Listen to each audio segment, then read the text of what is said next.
नमस्कार स्टूडेंट्स। कल हम एनएलएम की शीट कर रहे थे, आज फिर हम उसका रिमेनिंग पार्ट डिस्कस करेंगे। आज हम उसकी सेकंड एक्सरसाइज जो हमने कल उसके 9 क्वेश्चन कर लिए थे, अब 10th क्वेश्चन से देखिए। Two blocks A and B of masses 2m and m respectively are connected by a massless spring and inextensible spring. The whole system is suspended by a massless string as shown in figure.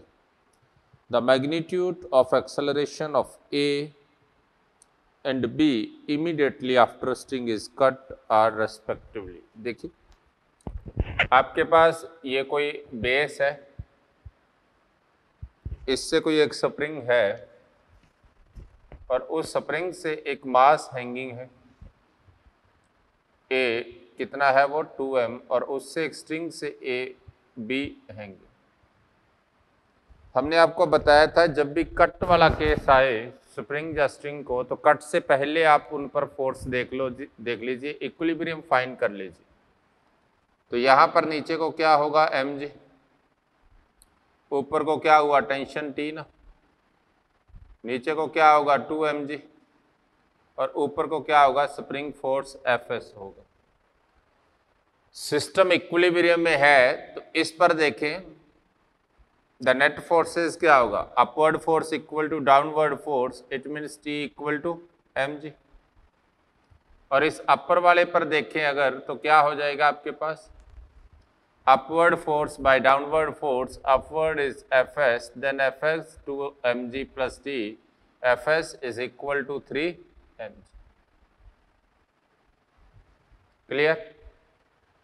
अब देखिए, आपने इसमें क्या किया कि string को cut दिया, और जैसे ही आप स्ट्रिंग को कट करोगे तो स्ट्रिंग के अंदर टेंशन 0 हो जाएगी।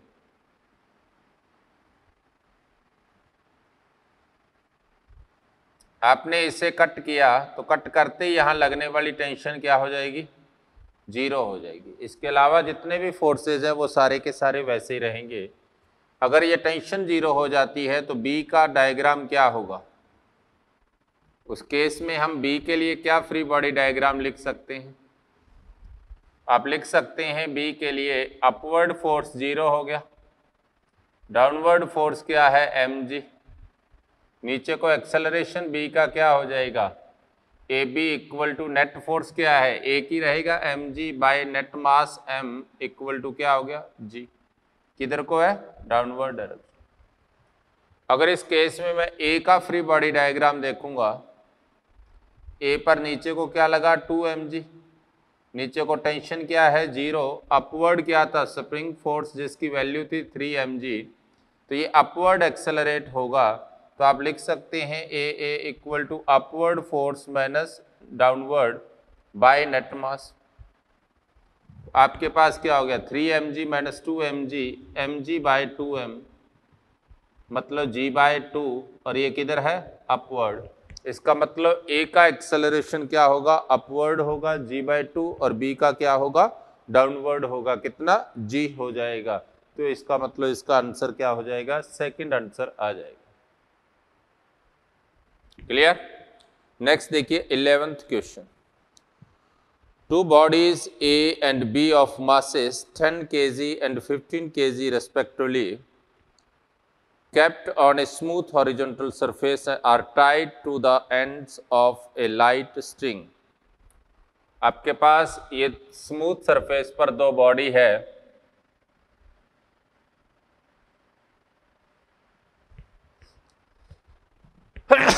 सॉरी ए और बी। ए का मास आपके पास 10 kg है और बी का मास क्या है 15 kg। स्मूथ सरफेस पर रखा हुआ है, इसका मतलब ये सरफेस क्या है smooth. If T represent the tension in string when a horizontal force F equal to 500 newton is applied to a, अगर इस पर आप फोर्स अप्लाई करते हो F इक्वल टू 500 न्यूटन, तो स्ट्रिंग के अंदर टेंशन क्या होगी T। आगे कह रहा है इसी में कि अगर आप ये फोर्स ए पर अप्लाई ना करके बी पर करते हो, क्या कह रहा है, and T dash B the tension when it is applied to B, अगर यही फोर्स आप इधर को अप्लाई करोगे 500 न्यूटन, तो उस केस में जो टेंशन है वो आपके पास उसने कितनी दी है, टी डैश दी है। क्लियर। आगे कहता है कि then find the true which is the following is true, both tension are equal, 500 both are equal to 250, t equal to 200, t dash equal to 300 और t equal to 300 और t dash equal to 200। देखिए चाहे ये case हो चाहे ये case हो, tension tension को कैंसिल कर देगी, पूरे सिस्टम के लिए टेंशन टेंशन को कैंसिल कर देगी। इस में भी सिस्टम पर नेट फोर्स 500 होगा, इसमें भी 500, तो आप कह सकते हैं सिस्टम का एक्सेलरेशन, डायरेक्शन उल्टी होगी लेकिन एक्सेलरेशन दोनों केसेस में सेम होगा, और कितना होगा, net force by net mass, net force by net mass, तो 500 बाय 25 कितना हो गया, 20 मीटर पर सेकेंड स्क्वायर हो जाए। कोई कंफ्यूजन। अब देखो इसके अंदर टेंशन पुलिंग फोर्स है, किसके लिए, बी के लिए, तो आप क्या लिख सकते हो यहां से, T इक्वल टू मास कितना है इसका 15A, तो 15 इंटू 20 इक्वल टू 300 न्यूटन आ जाएगी। इसमें देखो T डैश पुलिंग फोर्स किसके लिए है, 10 kg के लिए है, तो आप लिख सकते हैं T dash equal to 10A, मतलब 10 इंटू 20 इक्वल टू क्या आ गया, 200 न्यूटन आ जाएगा। ओके, मतलब इसका आंसर क्या होगा आपके पास, फोर्थ आंसर आ जाएगा। क्लियर। नेक्स्ट देखिए क्वेश्चन नंबर 12। हाँ, 12th नंबर क्वेश्चन आपको क्या कहता है, देखिए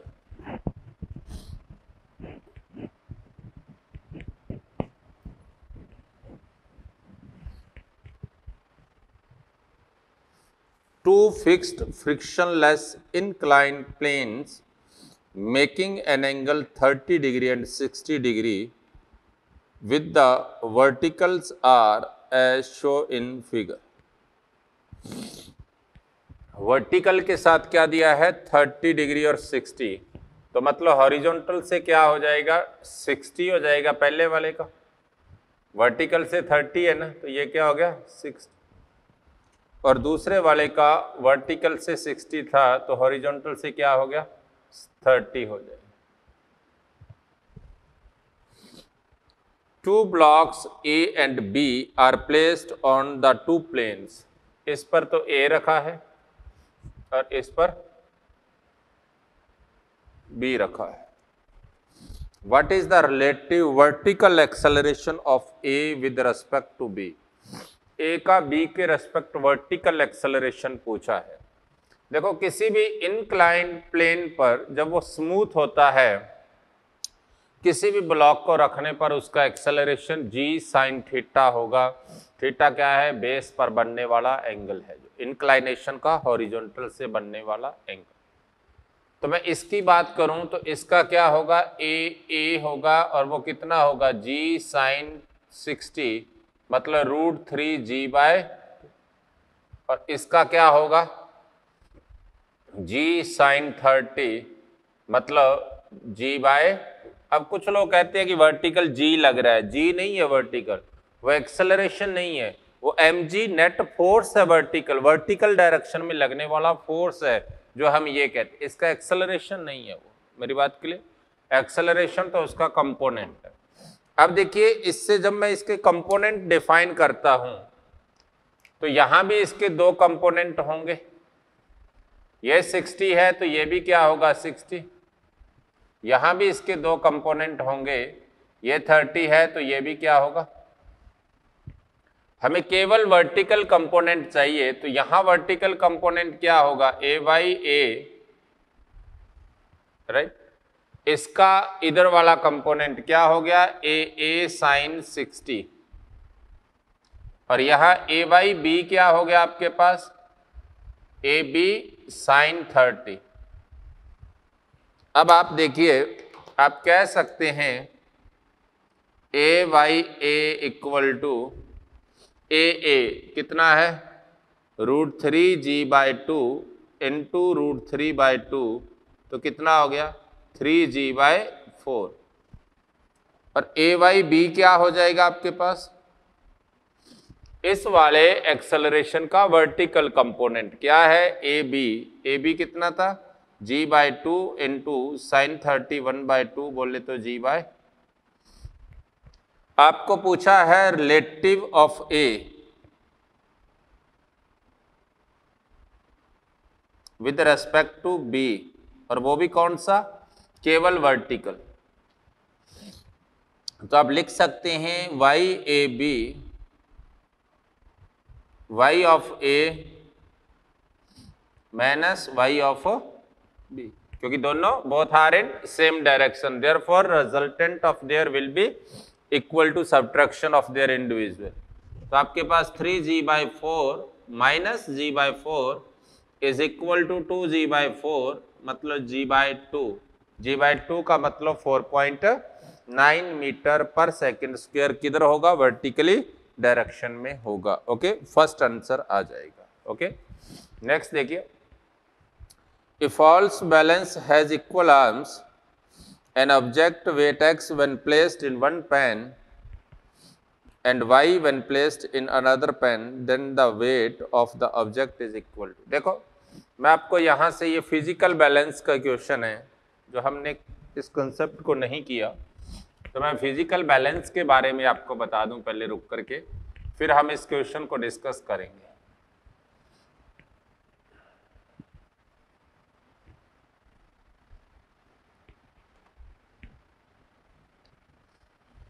देखिए फिजिकल बैलेंस होता क्या है, आप सभी ने पढ़ा होगा फिजिकल बैलेंस के बारे में, जिसके 2 आर्म्स होती हैं और उनमें कुछ ना कुछ वेट रखते हैं हम, और उस वेट से हम उनका एक तरफ वेट, एक तरफ जिसको मेजर करना है उसको रखते हुए आप उसका मेजरमेंट करते हैं, राइट, जिसको आप नॉर्मल लैंग्वेज में तुला कह देते हैं। पढ़ा होगा सभी ने, बनिए की दुकान पर पढ़ा होगा ना, ये दोनों तरफ इस तरह से, थोड़ा कुछ देखने के बाद आपको शायद पता लग जाए। ये इधर वेट रखते हैं, इधर उस ऑब्जेक्ट को रखते हैं जिसका वेट मेजरमेंट, ये मिडल से क्या होता है, इसको उठाने के लिए एक सपोर्ट होता है। अमूमन क्या होता है, ये आर्म होती हैं इसकी दोनों, इन दोनों की लेंथ सेम होनी चाहिए और इन दोनों का वेट भी क्या होना चाहिए, सेम। अब देखो एक होता है when both arms are unequal, अगर दोनों आर्म्स उसकी अनइक्वल हो, इक्वल ना हो, मान लीजिए ये आपके पास A है और ये आपके पास क्या है, तो डेफिनेटली इसका वेट x होगा और इसका, देखो ये एक्चुअली में लॉज ऑफ मोशन के साथ साथ रोटेशन का क्वेश्चन है, इसमें रोटेशन का कंसेप्ट अप्लाई होता है। टॉर्क, आप लोगों ने टॉर्क पढ़ा है सभी ने, मान लो ये फोर्स F लग रहा है, आप इसके रेस्पेक्ट देख रहे हैं परपेंडिकुलर डिस्टेंस d, तो आप टॉर्क को क्या लिखते हैं, R क्रॉस F, किधर हो गया, वर्टिकल हो गया। मेरी बात क्लियर, और रिजल्ट क्या हो जाएगा, FD हो, डॉट का मतलब वर्टिकल हो जाएगा। क्लियर, कोई कंफ्यूजन। अब देखिए इन दोनों का वेट क्या है, अनइक्वल है। अनइक्वल क्यों है, क्योंकि वो आपको खाली उठाकर दिखाओ, तो खाली उठाकर दिखाएगा, बैलेंस आ रहा होगा, तो उस केस में क्या है, वो तभी आएगा जब वेट भी अलग अलग होगा। अब देखो अगर ऐसा है तो इस केस में जितना टॉर्क यहां पर देखो इस O के रेस्पेक्ट, इस O के रेस्पेक्ट उधर वाले का टॉर्क क्या, फोर्स क्या है, x, ये जब x है तो इसका वेट टोटल कितना हो गया, नीचे को x हो गया, और इसका टोटल वेट कितना हो गया, y। तो आप कह सकते हैं इस x के लिए r मतलब a क्रॉस f, तो इधर वाले का टॉर्क क्या हो गया, जितना x का होगा उतना ही y का होगा, r क्रॉस f। तो x का टॉर्क क्या होगा आपके पास, ax, और y का टॉर्क क्या होगा, by। ये बी है और ये वाई है। तो एक टॉर्क ए एक्स है, दूसरा क्या है बी वाई। ये आपके पास दोनों का रेशियो है a by v equal to x y by. Clear. अब देखो इसमें वो क्या करता है कि वेट जिसको मेजर करना है डब्लू को, एक्चुअली तो डब्लू है ना, उसको एक्स में रखता है। Weight W is placed in x and its measurement in y is w1। आपके पास क्या किया उसने उस वेट को x में रख दिया और y के अंदर उसने मेजर किया, तो वहां बैलेंस करने के लिए w1 लिया गया। क्लियर। ये आपके पास वही ए था और ये आपके पास वही क्या था बी। इस केस में फिर से देखो आपके पास क्या आया, ये ए और ये क्या है बी है। तो आप इधर से क्या लिखोगे W plus X into A equal to W1 plus Y into B. कोई कंफ्यूजन। इस केस में जब इधर से ए और इधर से बी मेजर किया, ये आपके पास इक्वेशन बन गई क्या W a plus x a equal to W1 b plus y b. आपने पढ़ा है ना a x equal to y b होता है, तो ये इक्वल है तो कैंसिल हो जाएगा। आपके पास W a equal to W1 b, मतलब ए बाय बी आपके पास क्या आ गया W1 बाय। कोई कंफ्यूजन। ये आपके पास एक नंबर। अब उसने क्या किया, अब इस वेट को उसने रख दिया दूसरे में। Weight W is placed in Y and W2 measured in X। मतलब X के अंदर जो मेजरमेंट किया, तो यहां पर W2 वेट रखकर इसको बैलेंस किया और उस W को उसने इधर रख दिया। अब उस केस में जब मेजरमेंट करेगा तो इधर कितना टोटल वेट हो गया, X तो इसका था और ये Y है। ओके, तो टोटल वेट हो गया W2 प्लस एक्स ना, और इधर टोटल वेट कितना हो गया W प्लस वाई। ओके, अब देखिए इस केस में इसका मेजरमेंट क्या होगा W2 प्लस एक्स इंटू ए, और इसका क्या होगा W plus Y into b. आप लिख सकते हैं W2 x a plus x a equal to W b plus y b. X a से वाई बी कैंसिल हो। आप लिख सकते हो यहां से W A by B equal to W by. अब देखिए 2 और 3 से देखिए क्या आया, इधर देख लीजिए। चलिए यहीं देखो 2 एंड 3 से देखिए a बाय बी इक्वल है, तो आप लिख सकते हैं W1 by W equal to W by W2। तो W स्क्वायर इक्वल टू क्या हो गया W1 W2। तो इसका मतलब आपके पास W इक्वल टू क्या हो जाएगा रूट W1 W2 आ जाएगा। मेरी बात क्लियर। तो आपके पास रिजल्टेंट वेट क्या होगा W हो जाएगा। मान लो वो कहता है आपको कि कोई वेट है उसको एक में रखते हैं, इस केस में तो 4 kg मेजर होता है, दूसरे में रखते हैं तो 9 kg मेजर होता है। एक्चुअली वेट बताओ क्या हो। तो एक तरफ 4 kg है, दूसरी तरफ 9 kg है, तो रिजल्टेंट क्या है 36 का रूट बोले तो 6 kg होगा। कहने का मतलब 6 kg को अगर वो किसी से खरीदना चाहता है तो वो उसमें रखेगा यहाँ 4 मेजर हो, और अगर वो बेचना चाहेगा तो उसके इसमें वहां रखेगा यहाँ वो मेजर 9 हो। राइट, तो इसीलिए वो अनबैलेंस्ड एक इनकरेक्ट बैलेंस वेट बैलेंस लेगा। ओके, इनबैलेंस्ड, ओके, जो बैलेंस नहीं है। राइट, नेक्स्ट देखिए दूसरा जो अपना क्वेश्चन है, दूसरे में क्या है कि वो कह रहा है कि लेंथ तो सेम है, दोनों ही सेम है, लेकिन इनका जो दोनों का वेट है वो सही नहीं है, वो अलग अलग। आर्म की लेंथ दोनों में ही सेम है, लेकिन उनका वेट सही नहीं है, राइट। अब इसमें देखो, इसमें आप कहोगे कि जब वो खाली उठाएगा तो पता लग जाएगा, वो इस केस में कभी खाली नहीं उठाएगा, कहेगा हम खाली नहीं उठाते इसको, अपशगुन मानते, कुछ चीज रख कर ही उठाएंगे, राइट।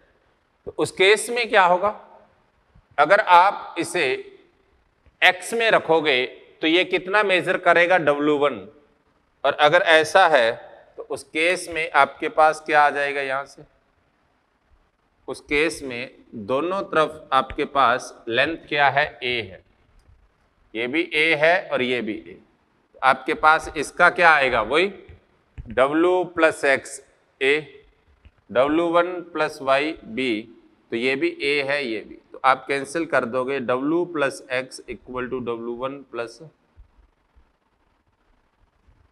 कोई कंफ्यूजन। नेक्स्ट देखिए, जब उल्टा कर दोगे उस केस में क्या होगा, इस केस में आपके पास अगर इसे x में रखोगे वेट को, और जिसको मेजर करना है उसको y में रखोगे, तो इस केस में आपके पास क्या होगा, W1 plus X into A equal to W plus Y into B, sorry a, तो a से a कैंसिल हो जाएगा क्योंकि दोनों की लेंथ सेम है। तो उस केस में ये कौन सा है, when both arms are equal, पहले क्या था, अनइक्वल, ये सेकंड पार्ट है, when both arms are equal, a, okay. उस केस में आपके पास क्या आया, W plus X equal to W plus, अब गौर से देखिए, अगर आप इनको सब्ट्रैक्ट कर देते हो 1 माइनस 2, तो x से x कैंसिल हो जाएगा, W minus W2 equal to W1 minus W, तो क्या आ गया, 2W equal to W1 plus W2,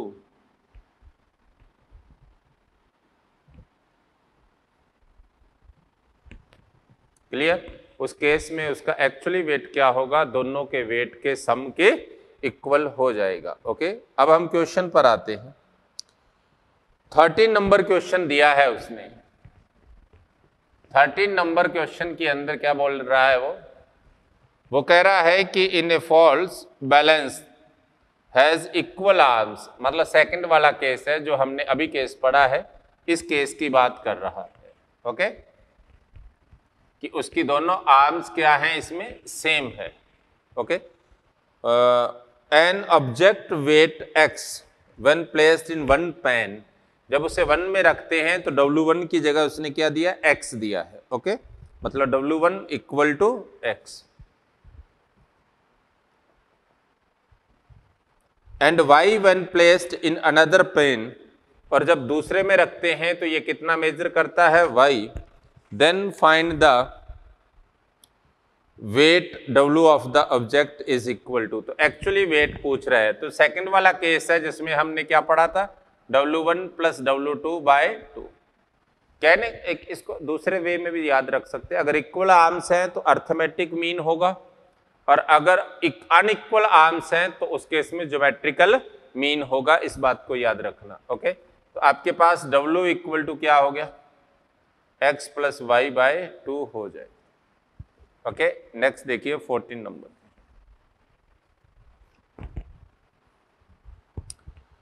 a rope of mass 0.1 kg is connected at the same height of two opposite walls. It is allowed to hang under its own weight. At the contact point between the rope and the wall, the rope makes an angle tan theta equal to 10 degree. With respect to horizontal, the tension in the rope at its midpoint between the wall. देखिए, जब आप किसी रॉप को इस तरह से दो wall में लटकाओगे, वो डेफिनेटली कुछ ऐसे बैंड हो जाएगी, ये उसका वेट होगा,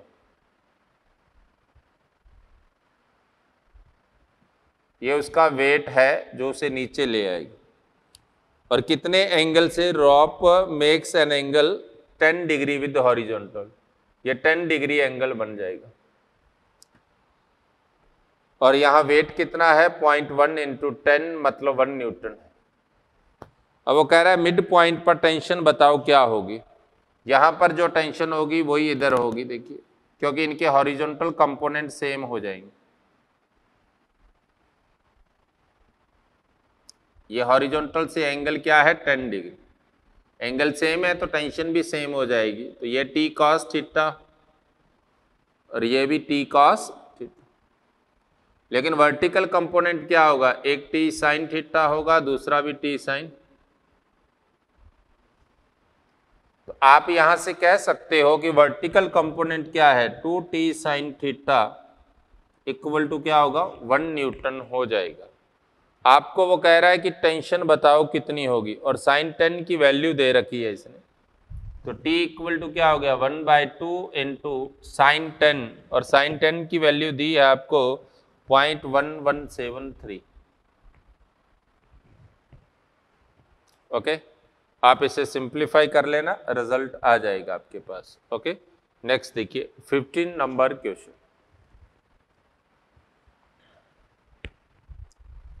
In the figure given below, the position time graph of a particle is of mass 0.1 kg is shown. The impulse at t equal to 2 second. देखो मैंने आपको बताया था इम्पल्स का मतलब क्या होता है, जब भी xt ग्राफ दिया हो तो उस केस में जिस पॉइंट पर पूछ रहा है उससे जस्ट पहले की वेलोसिटी और उसके जस्ट बाद की वेलोसिटी कैलकुलेट करेंगे। आपको पता है 2 सेकेंड पर इसकी पोजीशन क्या है, आपके पास 4 मीटर है, राइट। अब इम्पल्स पता करना है 2 सेकेंड पर पता करना है आपको, तो आपको मास दिया है, कितना दिया है मास आपके पास 0.1 kg और इम्पल्स इक्वल टू क्या होता है चेंज इन मोमेंटम होता है।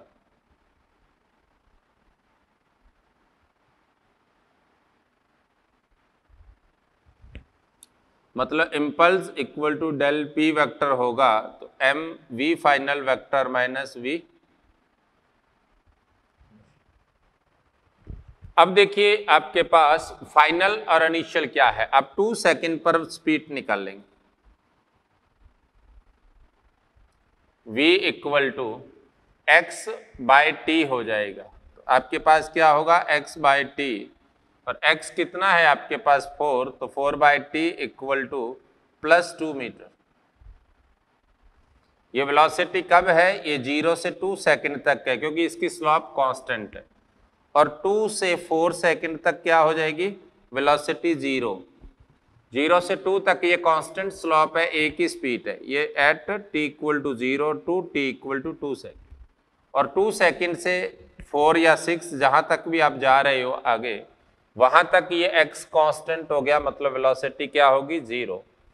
अब 2 सेकेंड पर पूछा गया है तो 2 के जस्ट आफ्टर वेलोसिटी क्या है 0, जस्ट बिफोर वेलोसिटी क्या है 2, मास कितना है 0.1 kg है, तो आपके पास इम्पल्स कितना आ गया 0.1 into just after 0 minus just before 2, तो कितना हो गया 0.2 न्यूटन इंटू सेकेंड हो जाएगा। ओके, नेक्स्ट देखिए, इसका नेगेटिव और पॉजिटिव आंसर दिया है, तो एक्स एक्सिस के अलोंग पूछा है तो ये नेगेटिव हो जाएगा, 0 - 2 से नेगेटिव, तो इसका मतलब नेगेटिव एक्स एक्सिस की बात कर रहा है वो। ओके, नेक्स्ट क्वेश्चन देखिए,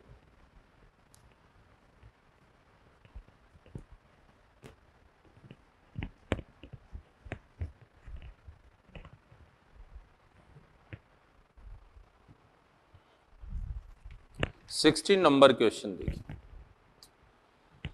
A body of mass 2 kg has an initial speed 5 meter per second. A force acts on it for some times in the direction of motion.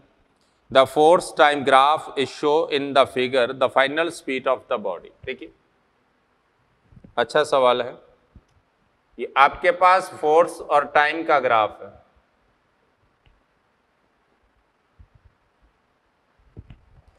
इसके लिए ये आपके पास स्ट्रेट लाइन करो, फिर कुछ ऐसा, फिर ऐसा, फिर ऐसा और फिर ऐसा। ये आपके पास 2 सेकंड है, ये आपके पास 4 सेकंड है, ये आपके पास 4.5 सेकंड है, और ये आपके पास 6.5 सेकंड। ये आपके पास 2.5 था, ये आपके पास टोटल 4 था। वो कह रहा है फाइनल स्पीड बताओ क्या होगी, इनिशियल दे रखी। आपको पता है इम्पल्स इक्वल टू क्या होता है, अभी पढ़ा था, impulse equal to change in momentum.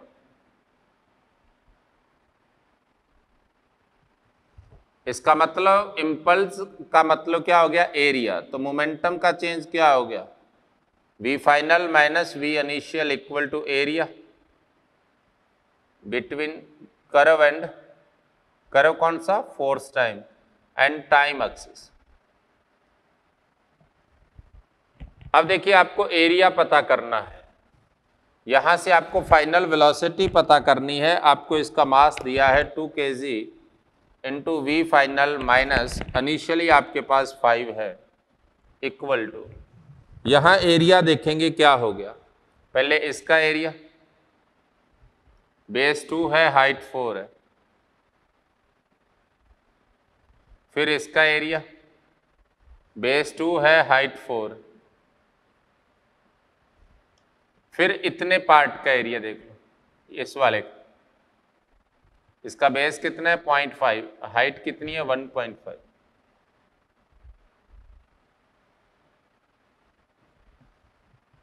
ये कितना था 1.5 था, और ये कितना है 0.5, और फिर ये पूरे का देखेंगे, इसका कितना हो गया 2.5 इंटू ये 2.5, और ये भी कितना है 2.5।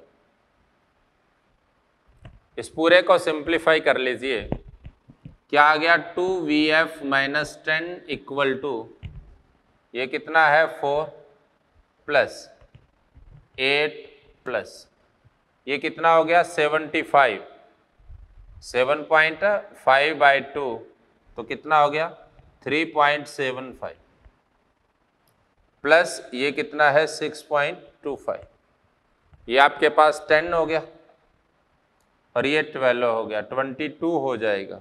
ओके, तो 2vf इक्वल टू 22 का मतलब 32, तो vf इक्वल टू 16 मीटर पर सेकंड हो जाएगा। ओके, ये आपके पास, सॉरी ऐसा कोई ऑप्शन नहीं है, कैलकुलेशन को दोबारा चेक कर लेते हैं। 1/2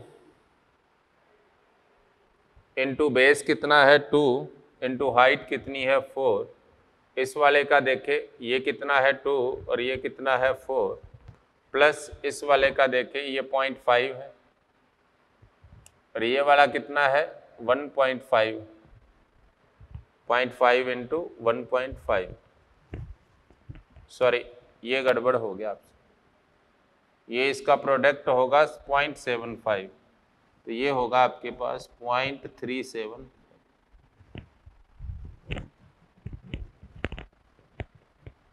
तो यहां से आपके पास चेंज हो जाएगा रिजल्ट, इसका क्या आ जाएगा देखिए 2vf माइनस 10 इक्वल टू ये कितना हो गया 6.25 इंटू 375 5266 और 8 ये रहा इधर, तो ये हो गया 14.625 और ये हो गया 24/2 लगभग देख लेना, इसका रिजल्ट आ जाएगा। ओके, निकाल लेना, इसको निकल जाएगा। नेक्स्ट देखिए,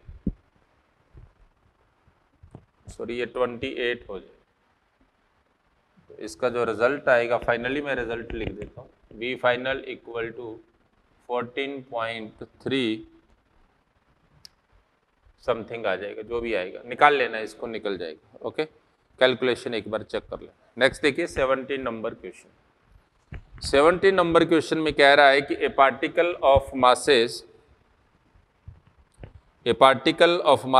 m is moving with a velocity u makes an elastic one-dimensional collision with stationary particle of mass m. They are in contact for a short time t. they are in contact for a short time t naught, their force of interaction increases from 0 to f naught linearly in time t by 2 and decreases linear to 0 in further t by 2, the magnitude of f, आपको f का magnitude पता करना है, क्या होगा? देखो आपको पता है कि इसके कारण मोमेंटम में जो चेंज होगा वही क्या होगा? इम्पल्स होगा ना। तो इसने कहा है कि an particle of mass m moving with the velocity u makes an elastic one dimensional collision with a stationary particle of mass m। तो जब m वाला m से कोलाइड करेगा तो एक कोलिजन का कंसेप्ट आ जाता है, तो उनकी वेलोसिटी इंटरचेंज हो जाती है। सेम मास की बॉडी किसी रेस्ट वाली सेम मास की बॉडी से कोलाइड करेगी, तो कोलिजन से बिफोर अगर वो कौन सी डायरेक्ट कोलिजन वन डायमेंशनल करेगी, तो आफ्टर कोलिजन ये रेस्ट में आ जाएगा, ये u वेलोसिटी से मूव करेगा। किसी का भी मोमेंटम जो है, तो चेंज इन मोमेंटम क्या है? किसी भी एक बॉडी का देखेंगे, चेंज इन मोमेंटम किसी एक बॉडी के लिए mu माइनस 0 मतलब mu। और अगर हम यहाँ से फोर्स टाइम ग्राफ की बात करेंगे, तो फोर्स टाइम ग्राफ कुछ ऐसा होगा। उस केस में आप कह सकते हो ये t बाई 2 है, ये 0 है, ये आपके पास f है और ये पूरा टाइम t है। तो यहाँ से इम्पल्स क्या होगा आपके पास? इम्पल्स इक्वल टू होगा area 1/2 into base into height. तो आप लिख सकते हैं f0 t बाई 2। तो आप कह सकते हैं इम्पल्स क्या होता है? Change in momentum. तो f0 t by 2 equal to mu। तो आपके पास f0 क्या हो गया? 2mu बाई t हो जाएगा। ओके, इसका क्या होगा? सेकंड आंसर आ जाएगा। क्लियर? नेक्स्ट देखिए 18 नंबर। वो कहता है कि a person used force F shown in figure to move a load with a constant velocity on the surface. किसी सरफेस पर किसी बॉडी को कांस्टेंट वेलोसिटी से मूव कराना है, वो उसके लिए ऐसा फोर्स लगाया गया। तो इनमें से वो कह रहा है कि कौन सा सरफेस होगा। देखो पहला ऐसा सरफेस दिया है, सभी चेक कर ले। डेफिनेटली पहला हो सकता है। पहले इनक्लाइन प्लेन के अलोंग ऊपर को फोर्स लग रहा था, ये इनक्लाइन प्लेन है, फोर्स ऊपर लगेगा। इस पर नीचे को क्या लगा? mg sine theta. Constant velocity के लिए f की वैल्यू बराबर होनी चाहिए, जो भी अल्फा है। और जब ये नीचे आएगा तो mg साइन अल्फा नीचे, तो इसको रोकने के लिए इनक्लाइंड के क्या होगा? अपोजिट। पहले इनक्लाइंड के डायरेक्शन में मतलब पॉजिटिव, फिर उसके अपोजिट, लेकिन फोर्स की वैल्यू सेम होगी, तो यही फर्स्ट प्रोफाइल होगा। सेकंड नहीं हो सकता, क्योंकि सेकंड ऐसा दिया है, इसका मतलब है यहाँ कांस्टेंट वेलोसिटी से चलने के लिए किसी फोर्स की ज़रूरत नहीं पड़ेगी, तो इनिशियली 0 होगा। यहाँ कोई कांस्टेंट फोर्स की ज़रूरत पड़ेगी, तो ये ग्राफ ना होता, केवल इतना ही होता, तो सेकंड के लिए सही था। थर्ड इसका उल्टा हो गया। फोर्थ ऑलवेज फोर्स वेरी करेगा, क्योंकि ऐसा सरफेस दिया है और ऐसे सरफेस के लिए लगातार एंगल उसका चेंज होने से क्या होगा? कंटिन्यूस उसकी वैल्यू भी क्या होगी? चेंज होने लगेगी। नेक्स्ट देखिए 19th number question. A particle of mass 2 kg is initially at rest. A force acts on it whose magnitude change with time. The force time graph is shown below. देखो आपके पास ये force और time का graph है, और कुछ ऐसा graph दिया हुआ है।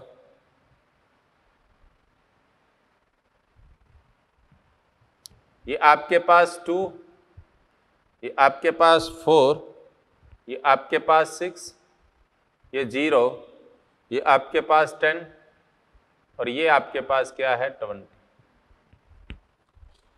The velocity of the particle after 10 second. 10 second के बाद उसकी वेलोसिटी पूछी है, इनिशियली वो रेस्ट में था, तो वही चेंज इन मोमेंटम को क्या लिखेंगे, इम्पल्स। इम्पल्स का मतलब इसका एरिया निकालें, पहले इस पार्ट का निकाल लेंगे। इस पार्ट का एरिया क्या होगा, 1/2 इंटू बेस इंटू हाइट। फिर इस पार्ट का 2 और हाइट 2 इंटू 10। फिर इस पार्ट का क्या है 2, इस पूरे का ही निकाल लीजिए। ये क्या था 4 और ये क्या था 10, तो 4 इंटू 10। फिर इस पार्ट का देखो, ये 2 है और ये हाइट कितनी है 10, तो 1/2 इंटू 2 इंटू 10। और फिर पूरे वाले का ये यहाँ तक का टाइम दिया है 10 सेकेंड, तो ये 4 हो गया। तो 1/2 इंटू 4 इंटू 10। कोई कंफ्यूजन? अब देखिए 2 से 2 कैंसिल, 2 से 2 कैंसिल, 2 से 4 कैंसिल। आपके पास j इक्वल टू कितना आ गया, 10 प्लस 40 प्लस 10 प्लस 20, तो ये कितना हो गया 50 प्लस 30 80 आ जाए। आपको m, ये क्या है, चेंज इन मोमेंटम है, जिसे आप mu लिख सकते हैं या mv लिख सकते हैं। तो आपके पास v की वैल्यू क्या आएगी, 80 बाई मास m, और m आपको कितना दे रखा है उसने, m आपको दिया है 2। देखिए इसमें फिर से आंसर मिसमैच हो रहा है, दोबारा देख लीजिए। ये 0 से 2 तक है, 10 तक था, तो 1/2 इंटू 10। ये 2 से 6 नहीं था यार, हाँ सॉरी 6 था, ये 2 से 6 4 हो गया, और ये हाइट थी 10, तो 4 इंटू 10। उसके बाद देखिए ये वाला, इसमें ये 2 था और ये वाली हाइट 10 थी, तो 2 इंटू 10। ये 10 नहीं था सॉरी, ये 20 था। ओके, ये आपके पास 40 आ जाए, तो ये 100। तो आपके पास वेलोसिटी क्या होगी, 100/2 हो जाएगी, मतलब 50 मीटर पर सेकेंड आंसर आ जाएगा। ओके, नेक्स्ट क्वेश्चन देखिए। नेक्स्ट है 20 नंबर क्वेश्चन। 20 नंबर क्वेश्चन में उसने बोला क्या है, आपको देखिए,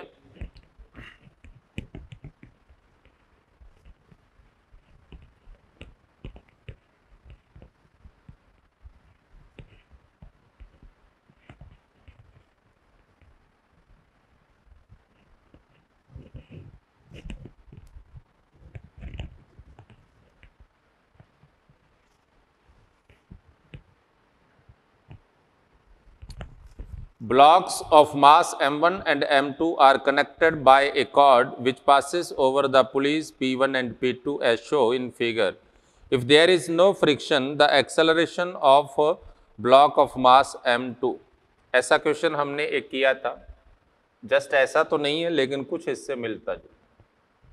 ये आपके पास ब्लॉक है m1, कांस्टेंट मोशन का क्वेश्चन है।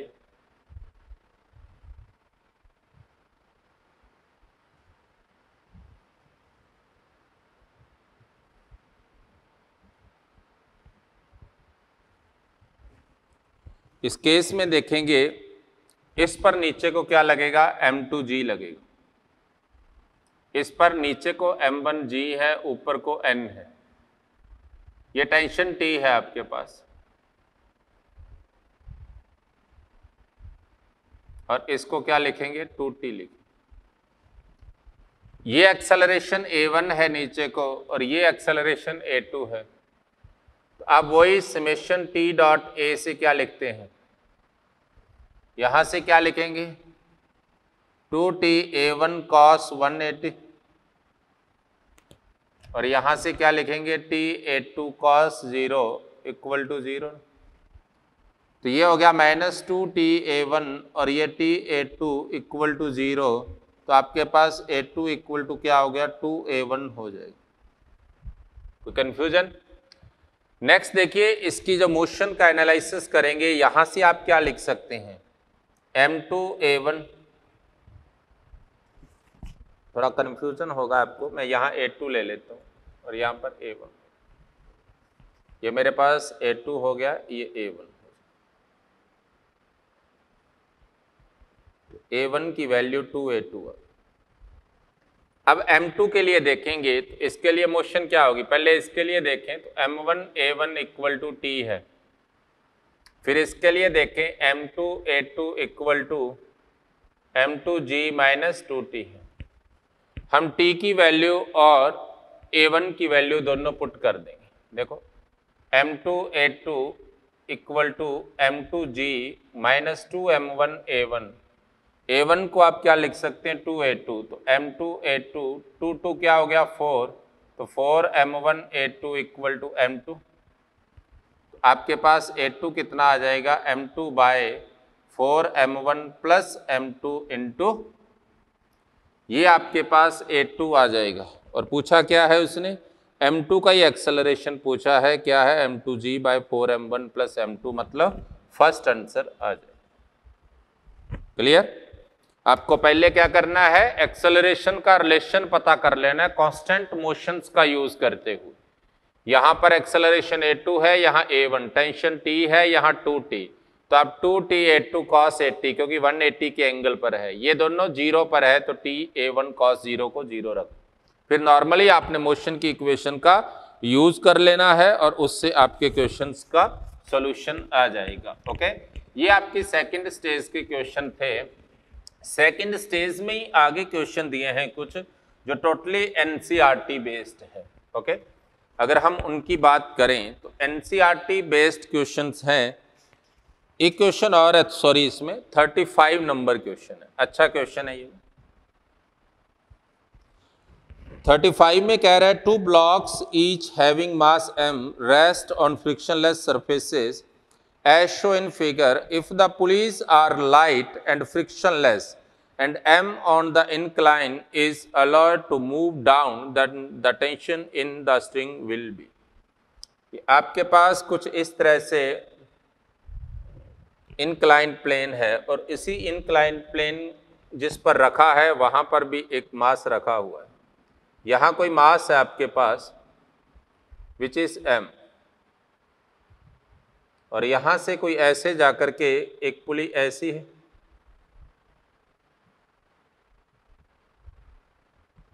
तो उस केस में अगर ये एंगल थीटा है तो देखिए इस डायरेक्शन में क्या होगा, इसका नीचे को mg लगा ना, ये नॉर्मल था, ये एंगल थीटा है, तो ये क्या आया mg cos थीटा, एंड इस डायरेक्शन में क्या आया mg। यहां पर टेंशन T है, हर पॉइंट पर टेंशन एक दूसरे को कैंसिल कर देगी। यहां नीचे को mg है और नॉर्मल n है। देखिए इस बॉडी पर हॉरिजॉन्टली फोर्स एक ही है T, तो डेफिनेटली ये इधर मूव करेगा a एक्सेलरेशन से और ये नीचे को।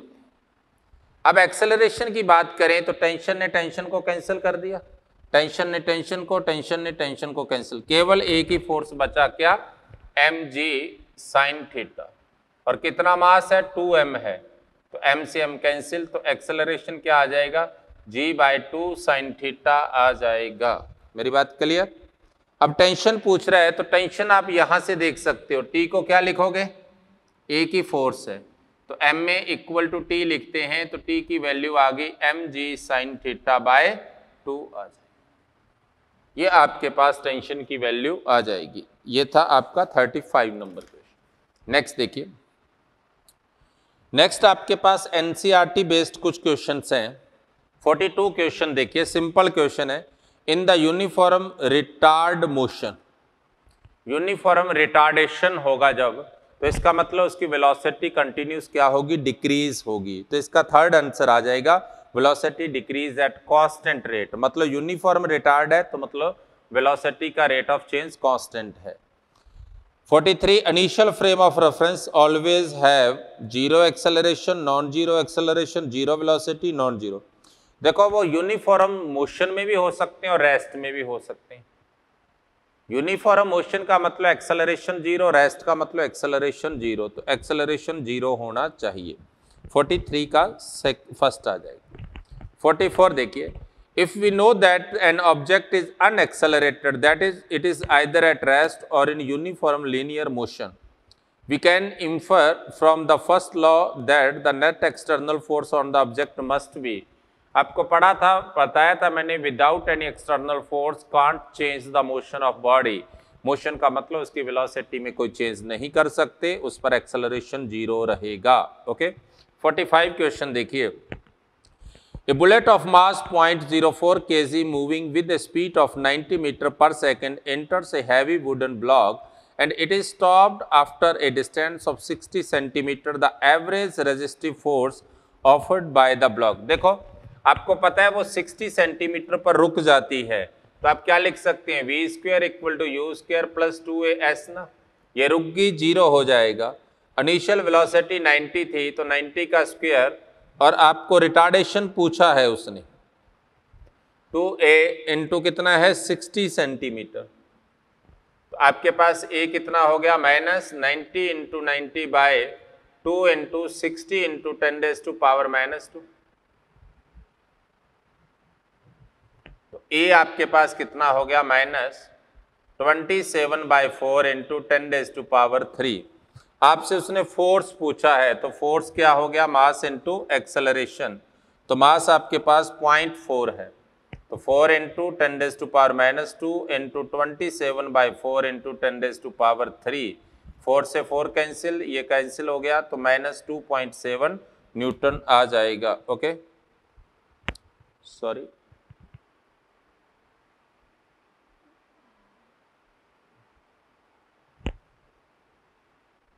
आपको क्या दिया था, ए bullet inter 90 metre per second square inter heavy wooden block is stopped after a distance 60 centimetre.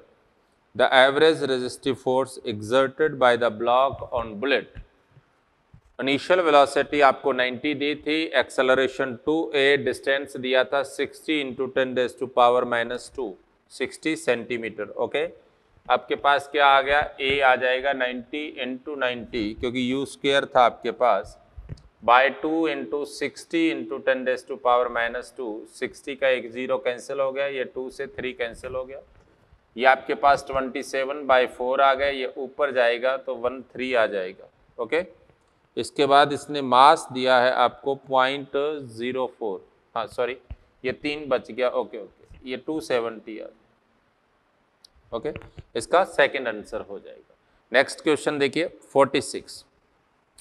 A batsman hit, ये 45 था, a batsman hit back at ball straight in the direction of the bowler without changing in its initial speed 12 meter per second. The mass of ball is 0.15 kg. Then impulse imparted by, देखो impulse equal to क्या होता है, change in momentum होता है, दोनों same है लेकिन direction उल्टी हो गई है। ओके तो एक 12 रह जाएगा और दूसरा -12 हो जाएगा, तो ये कितना हो गया, मास आपको दे रखा है कितना 0.15 इंटू ये 24 हो जाएगा। ओके आप इसे सिंप्लीफाई कर लीजिए, ये 6 से कैंसिल हो गया, ये 25 से, ये 5 से कैंसिल हो जाएगा, ये 3 से कैंसिल हो गया, 18/5 हो गया, तो 3.6 न्यूटन सेकेंड आ जाएगा। ओके आपके पास इसका क्या आंसर आ जाएगा, सेकेंड आंसर आ जाएगा। क्लियर। नेक्स्ट देखिए 47 नंबर क्वेश्चन देखिए।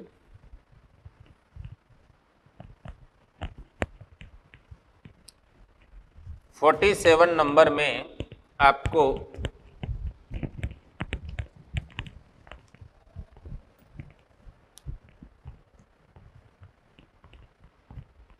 हाँ भाई 47 में देखिए कह रहा है, a constant retarding force of 50 newton is applied to a body of mass 20 kg moving initially with a speed of 15 metre per second. How long does the body take to stop.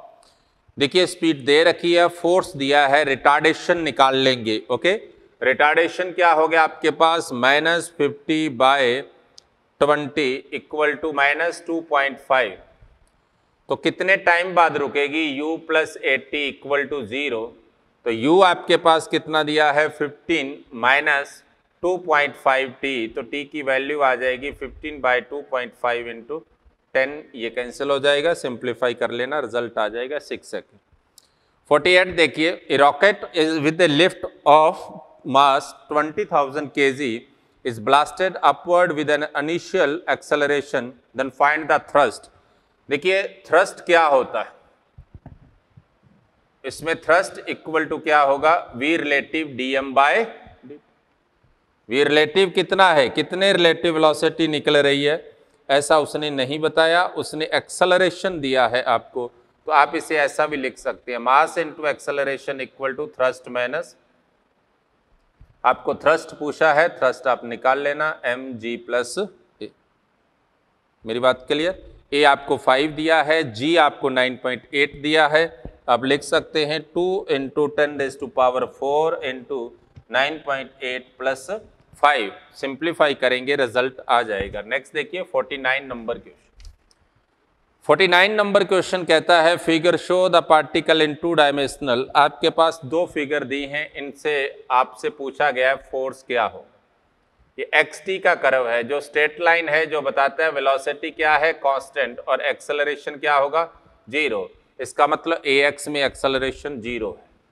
ये दूसरा y था, y को time के साथ represent किया है, कुछ ऐसा है जिसमें आप देख सकते हैं ये आपके पास 2 सेकंड पर वो क्या है 4 है।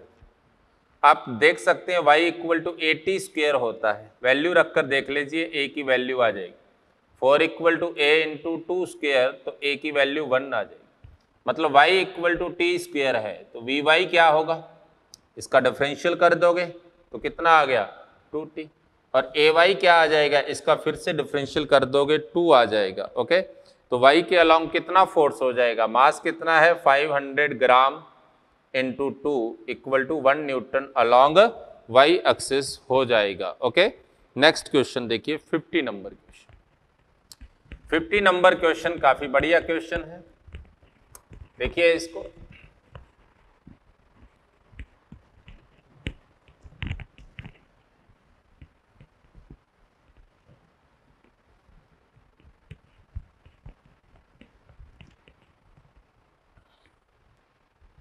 फिफ्टी नंबर क्वेश्चन में देखिए, वो कहता है block of mass 25 kg is raised by a 50 kg man in 2 different way as shown in the figure, the action on the floor. देखो पहले वाले में वो ऐसे उठा रहा है,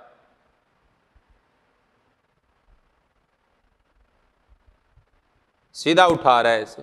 ओके, उस केस में क्या होगा, यहां पर नीचे को क्या है 25,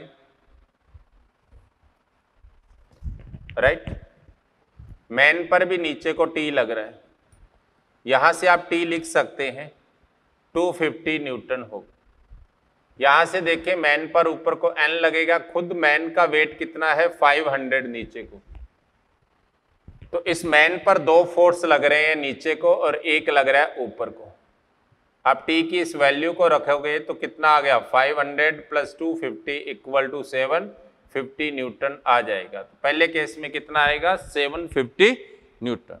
दूसरे केस में उसने इसको अलग तरीके से उठा रहा, वो इस तरह से एक स्ट्रिंग के साथ जुड़ा है और यहां कोई पुली लगी हुई है,